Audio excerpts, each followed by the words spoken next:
Mumbai mayor పదవిని మరోసారి general మహిళ చేపట్టనున్నారు. అయితే మేయర్ పదవి మళ్లీ జనరల్ కేటగిరీకి కేటాయించడంపై శివసేన ఉద్ధవ్ వర్గం అభ్యంతరం వ్యక్తం చేస్తోంది. మేయర్ పదవులను ఏ కేటగిరీకి కేటాయించాలనే విషయమై మహారాష్ట్ర ప్రభుత్వం లాటరీ నిర్వహించగా బీఎంసీకి జనరల్ మహిళ అని తేలింది.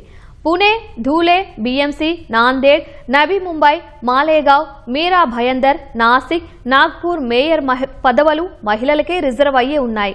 దీంతో అర్హులైన కార్పొరేటర్లు మేయర్ పదవికి నామినేషన్లు దాఖలు చేసేందుకు మార్గం సుగమమైంది. మున్సిపల్ కార్పొరేషన్ ప్రత్యేక సమావేశంలో మేయర్ను ఎన్నుకుంటారు.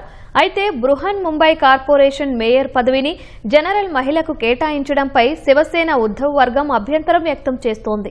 బీఎంసీ మేయర్ పదవిని ఈసారి ఓబీసీ కేటగిరీని ఎందుకు పరిగణలోకి తీసుకోలేదని మాజీ మేయర్ కిషోరి ఫడ్నేకర్ ప్రభుత్వాన్ని ప్రశ్నించారు.